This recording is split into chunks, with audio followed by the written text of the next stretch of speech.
नमस्कार विद्यार्थी मित्रांनो, मी सुशील पवार जयवंती अकॅडमी या यूट्यूब चॅनलवर आपल्या सर्वांचं मनापासून स्वागत करतो। आपण बघणार आहोत सचून सर्वोच्चार रुग्णालय पुणे या विभागामध्ये जी जाहिरात आली आहे त्याची 31 तारीख लास्ट डेट होती। काल परवामध्ये ते फॉर्म लास्ट डेट होती आणि ते फॉर्म तेवढ्यापर्यंत भरल्या गेले आणि त्यानंतर आपण आज महत्त्वाची माहिती बघणार आहोत की माहिती आहे की एकूण अर्ज किती आले। सगळ्यात महत्त्वाचं एकूण अर्ज, कारण भरपूर पोरांचे मेसेजेस आले व्हॉट्सअपला आणि सांगितलं आहे की सर एकूण अर्ज किती आले आणि हे याच्यावर एक व्हिडिओ बनवा आणि त्यानुसारच मी हा व्हिडिओ बनवला। माहितीचा अधिकार मी टाकलेला आहे, तरीसुद्धा मी आता हे तुम्हाला एक पूर्ण ऑथेंटिक माहिती सांगणार की बाबा रिअलमध्ये असणार की किती काय। आपण दुसऱ्यासारखं फेक असं काही सांगत नाही। मी सुद्धा एक आरोग्य कर्मचारीच आहे, गड्डमध्येच झालं एक्सरे अटेंडंट म्हणून मी कार्यरत आहे आज 2023च्या भरतीमध्ये।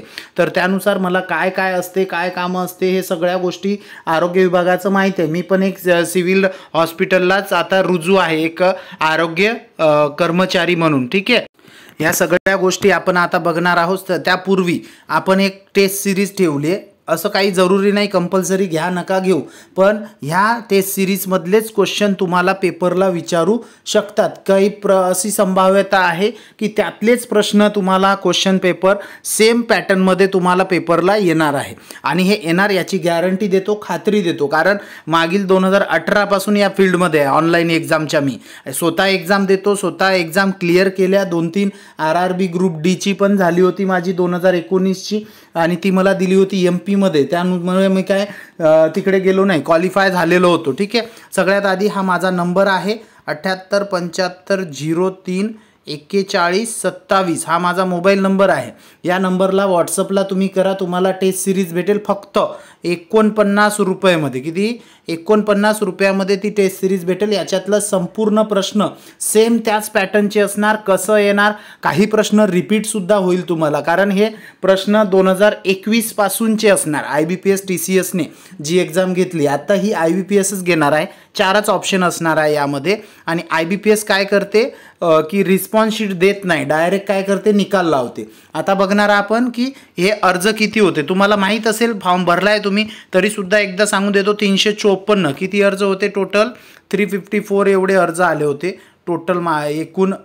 354 एकूण जागा होत्या आणि ह्या जागामध्ये सगळ्यात बेस्ट जागा मी सांगितली होती एक्सरेची, कारण मी सुद्धा ह्या एक्सरे अटेंडंट म्हणून कार्यरत आहे, ज्याला एक्सरे शिपाई परिचर वगैरे आता नाव आहे, ठीक आहे। मग हे मी कार्यरत आहे या पदासाठी आणि या पदावर 1 नंबर जॉब असते। फक्त ह्या पदाला एक्सरेचं पद आहे, एक्सरे शिपाई आहे, एक्सरे परिचर त्यानंतर शिपाई पद आहे, त्यानंतर प्रयोगशाळा परिचर। हे 3 पद असे आहे की ह्या 3 पदामध्ये नाईट शिफ्ट नसते। काय नसते? नाईट शिफ्ट अजिबात नसते या 3 पदामध्ये। जर कोणाला नाईटचा प्रॉब्लेम असेल तर हे पद तुम्ही निवडू शकता, जर तुमच्या कास्टमध्ये तिथे वॅकन्सी असेल तर। दुसरी गोष्ट सांगायची म्हणजे की ह्या पदाव्यतिरिक्त बाकीचे पण पद चांगलेच आहे। पेपर अजून एक काही विद्यार्थ्यांचा संभ्रम आहे की सर पहारेकरी भरला, चतुर्थश्रेणी सेवक भरला, आयाचा फॉर्म भरला, कक्षसेवकचा भरला, असं खूप विद्यार्थ्यांचं म्हणणं आहे आणि पेपर त्यांचे वेगवेगळे होईल का? बघा, तुम्ही जर सपोज एखाद्या विद्यार्थ्याने, इथे लक्ष द्या, एखाद्या विद्यार्थ्यांनी जर हा कक्षसेवक फॉर्म भरला असेल आणि दुसऱ्यानी काय भरला आहे की पहारेकरीचा फॉर्म भरला, दुसऱ्यानी काय भरला पहारेकरीचा फॉर्म भरला असेल, मग त्यांना काय वाटते की सर त्यांचा पेपर वेगळा असेल का? तर शिपाईचा भरला असेल, क्षकिरण परिचरचा भरला असेल, सेवकचा भरला असेल, हमालचा भरला असेल, पेपर पॅटर्नच्या ह्या सगळ्या पदाचा पेपर पॅटर्न हा सेम असतो। काय असतं? सेम असतो। कोणत्याही पदाचा पेपर काठिण्य पातळी वेगळी किंवा कमी, कोणाला वाटत असेल प्रयोगशाळा परिचर सायन्सवर प्रश्न येतील, कोणाला वाटेल एक्सरेचे सायन्सला येईल, असं काहीही नाही। तुम्हाला सायन्सचे प्रश्न एक सुद्धा दिसणार नाही, क्वचित एक प्रश्न असेल, मी लिहून देतो पेपरवर क्वचित। आता खूप विद्यार्थ्यांचं हे भ्रम आहे की बाबा आरोग्य डिपार्टमेंट आहे मग एक्सरे किंवा आरोग्याशी निगडीत प्रश्न असतील, असं होत नाही। फक्त तुम्हाला तेच प्रश्न येतील जे सगळ्यांसाठी कॉमन आहे। हे झालं आता बघणार आहोत एकूण अर्ज किती झाले। आता माझेच विद्यार्थी आहे माझ्या कॉन्टॅक्टमधले, ह्या विद्यार्थ्यांनी, एक विद्यार्थी आहे त्याचं नाव नाही शो करत, त्यांनी जर त्या विद्यार्थ्यांनी जर हा व्हिडिओ बघितला तर कमेंट करा की हो सर हे नक्की मी तुम्हाला बोललो।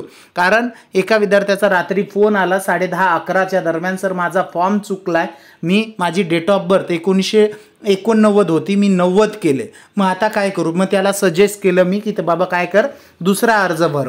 मग त्यांनी दुसरा अर्ज भरला, त्यावेळेस त्याचा रजिस्ट्रेशन नंबर होता 43,000, किती होता 43,000 म्हणजे 43,000 असं 200 समथिंग असं काहीतरी होतं। सांगायचं एवढं की आत्तापर्यंत मी सांगतो 43,000, किती 43,000 पकडून चला, 43,000 काय आले तुमचे फॉर्म आले, किती आहे 43,000, जागा किती 354, खूप जास्त फॉर्म नाही आहे, काय आहे एकाच भरपूर प्रमाणात येतं, पण तुमचा जर अभ्यास असेल तर होऊन जाते। त्यासाठीच टेस्ट सिरीज आहे आपली, ती टेस्ट सिरीज तुम्ही घ्या, त्याचा बिलकुल फायदा होणार तुम्हाला। मी सुद्धा एक आरोग्य कर्मचारीच आहे, म्हणून आता हा व्हिडिओ बनवला आहे की खूप विद्यार्थ्यांची मागणी होती। ठीक आहे, जर काही प्रॉब्लेम असेल माझा नंबर दिला आहे मी, माझ्या नंबरवर कॉन्टॅक्ट करा, कोणत्या पदाचं काय काम असते काय नाही हे सगळ्या गोष्टीची माहिती तुम्हाला त्यावर भेटेल। धन्यवाद।